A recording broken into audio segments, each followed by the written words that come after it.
What's going on, everyone? So, Rob Pelinka has been very active in the trade front, trying to work out various trades.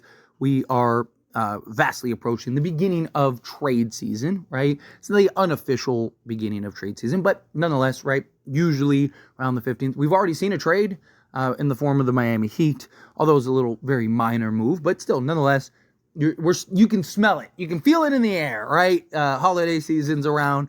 We're all kind of like, Rob, for Christmas, can you just get us a trade or two?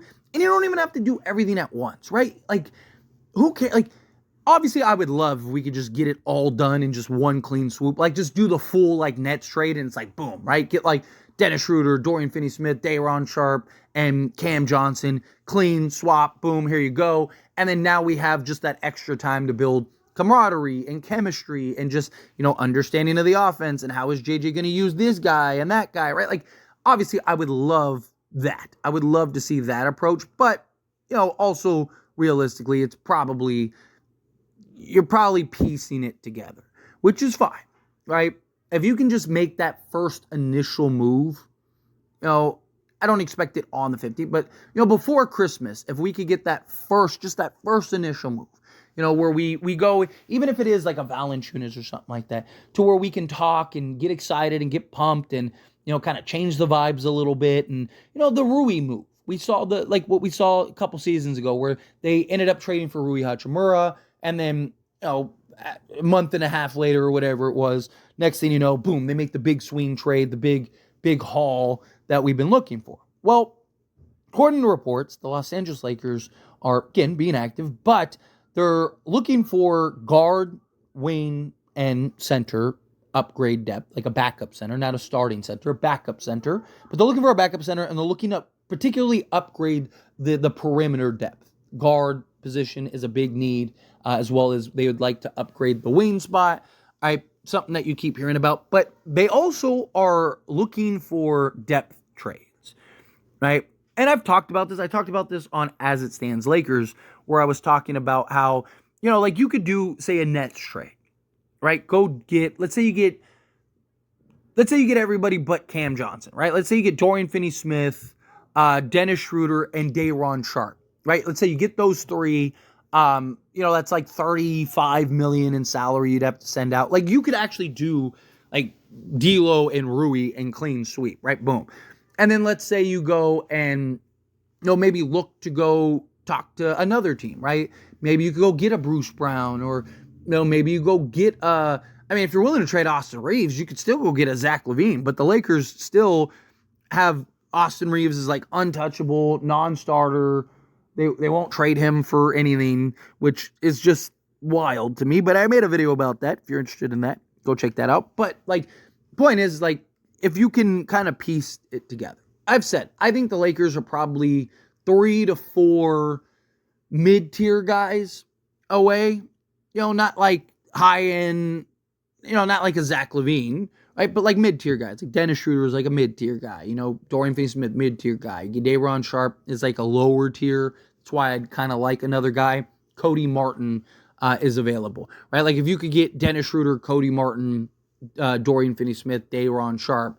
Okay, now, again, you got 3 mid-tier guys, and you got one kind of lower tier, but is 23 and has tons of upside and potential and fills that backup role beautifully, right? Like if you could do something like that, or you got to go get a Zach LaVine and then follow that up with like a Dorian Finney-Smith and then like a Day'Ron Sharpe. Now it's like, okay, you got that real ceiling raiser, got that real, game-changing player, and then you got that mid-tier guy, and then you got that, the low-tier guy. So you got kind of each ranking, but you're also filling needs and positions. And again, if you're trading Austin Reeves, you still go get a Dennis Schroeder or whatever, right? And then now you got multiple mid-tier guys, right? But nonetheless, right, if these rumors are true, then the Lakers are looking more for depth, then you're looking at probably multiple trades, which, based on reports, the Lakers are aware that they need multiple trades. The Lakers are very aware that, this is something that they need. It's not going to be just one singular trade. Although, again, the Nets, Charlotte is another team that I think makes a lot of sense for the Lakers. They have Cody Martin, as I mentioned. Trey Mann, could you end up getting him? I don't know about that, but he's been really good for them. Gives you some defense, point of attack, right? Two-way guy at the guard position. That would be fantastic. Miles Bridges, right? Like, they have a bunch of wings that are really stepping up and kind of coming into their own.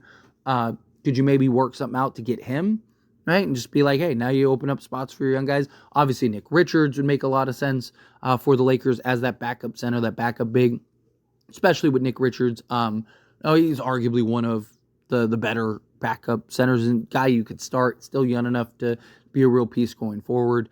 But to me, it's like, can you kind of mix and match? Can you kind of take a piece from here, a piece from there, a piece from there? Can you grab a guy from, like I said, Charlotte, and then grab a guy from the Wizards, and then grab a guy from the Nets, and then grab a guy from Portland or whatever, and then next thing you look up and it's like, okay, we got like 4 or 5 high-end guys added to the depth. You still have, obviously, LeBron James, Anthony Davis, Dalton Knecht, Max Christie. If you can keep Austin Reeves, keep Austin Reeves. So it's like, okay, we got our 5 here. And then if we can add another like 5 there, okay, now you got that depth. Now you got that versatility.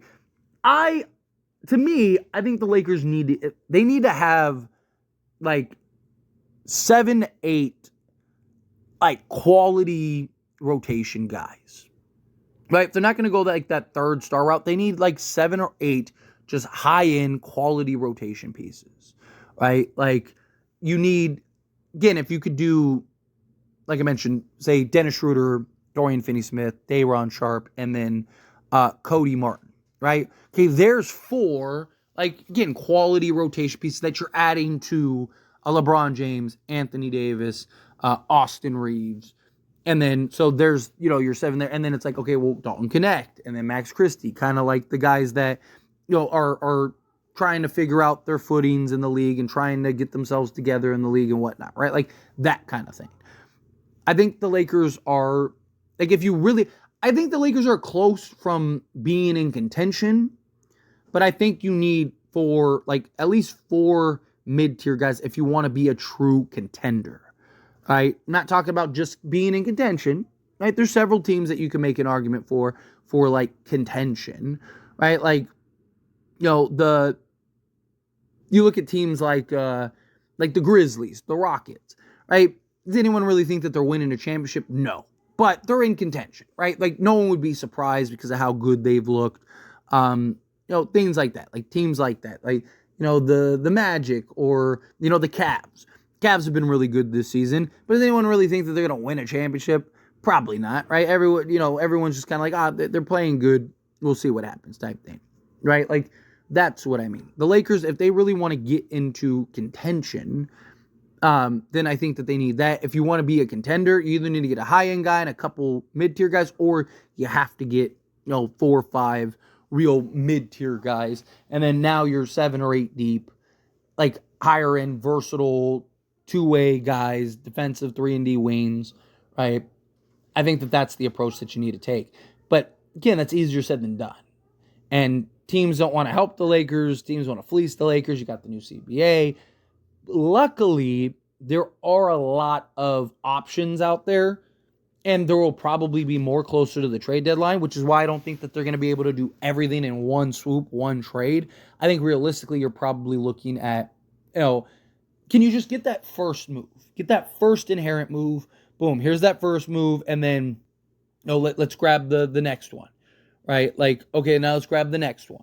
And then by the end of the trade deadline, it's like, okay, Lakers got 3, 4, 5, 6 guys, whatever.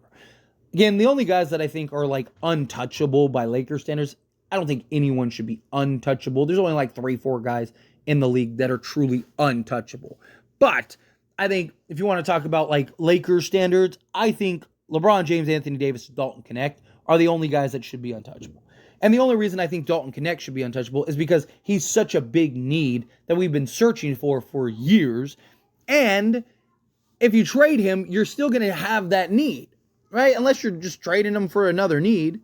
That's the problem. So I don't know. It's going to be interesting to see how it plays out. It's going to be interesting to see how this all works. But I do think the Lakers, you got to get multiple moves. You got to get multiple trades. But anyway, as always, this is a discussion, and I pass the question on to you.